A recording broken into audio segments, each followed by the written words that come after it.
जिंदगी की बुनियाद आखिर है क्या? जितनी भी जानदार चीजें हैं वो किस चीज से बनी हैं? तो चलें आज इसी सवाल का जवाब ढूंढते हैं और जिंदगी की इन बुनियादी इकाइयों को समझते हैं, यानी सेलुलर ऑर्गेनाइजेशन को। अच्छा, तो इस सफर में हम क्या क्या देखेंगे? सबसे पहले तो जिंदगी की उन बुनियादी इकाइयों पर बात करेंगे। फिर हम जानवरों और पौधों के खलियों का मवाजना करेंगे। उसके बाद खलिए के अंदर की छोटी सी फैक्ट्री में झांकेंगे और कुछ खास खलियों के कामों को भी देखेंगे। और आखिर में हम ये जानेंगे कि जब ये खलिए मिलकर एक टीम बनाते हैं तो क्या होता है, जिसे हम टिश्यूज कहते हैं। तो चलें शुरू करते हैं हमारे पहले हिस्से से, जिंदगी की बुनियादी इकाइयां। आखिर वो कौन सी एक चीज है जो तमाम जानदारों में मुश्तरक है? जरा सोचिए, एक बहुत ऊंचा दरख्त, एक नन्ही सी चींटी और हम इंसान, इन सब में आखिर क्या चीज मुश्तरक हो सकती है? कभी सोचा है? इसका जवाब है खुलिया।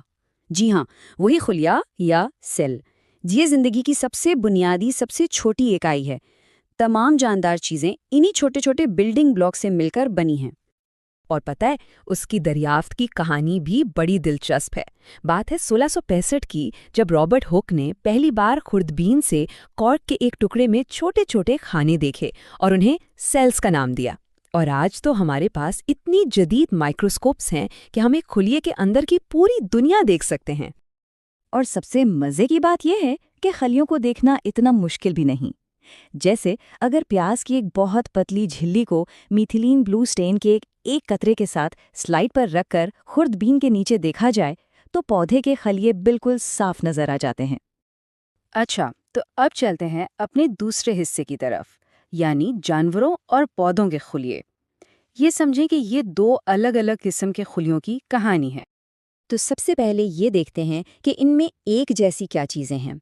देखें, बहुत से हिस्से जैसे कि न्यूक्लियस यानी मरकज़ा और सेल मेम्ब्रेन यानी खलीवी झिल्ली, दोनों किस्म के खलियों में बिल्कुल एक जैसे होते हैं।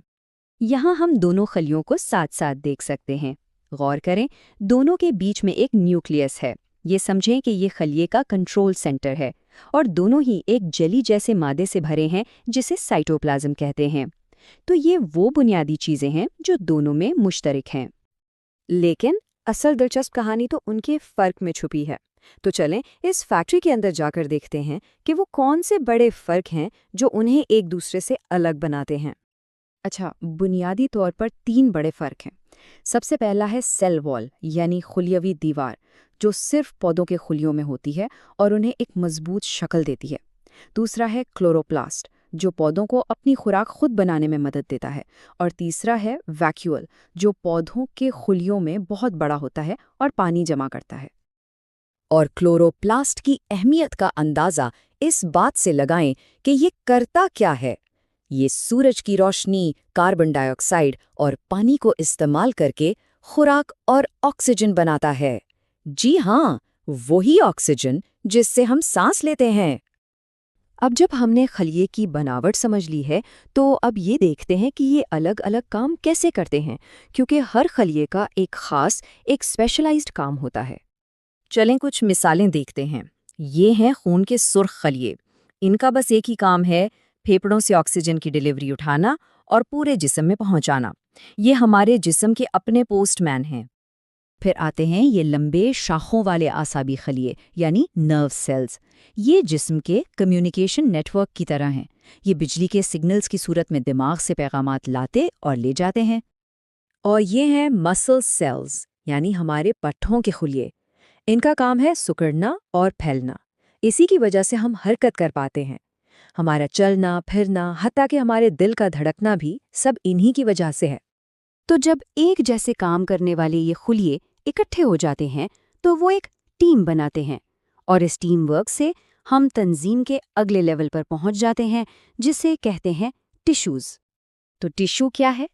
सीधे अल्फाज में ये एक जैसे खलियों का एक ग्रुप है जो मिलके एक खास काम करता है, बिल्कुल एक माहिर टीम की तरह। मसलन जानवरों में जो मस्कुलर टिश्यू है वो हरकत में मदद देता है, वहीं पौधों में फोटोसिंथेटिक टिश्यू मिलकर खाना बनाता है। इसी तरह जानवरों में एपिथेलियल टिश्यू हमारी जिल्द की तरह हिफाजत करता है। جبکہ پودوں میں ویسکولر ٹیشو پانی کو جڑوں سے اوپر پتوں تک پہنچاتا ہے۔ تو دیکھا، ٹیم ورک کا اصول ہر جگہ کام کرتا ہے۔ اور اب ایک ایسی حقیقت جو واقعی حیران کر دے گی، ایک انسان کے جسم میں کتنے خلیے ہوتے ہوں گے؟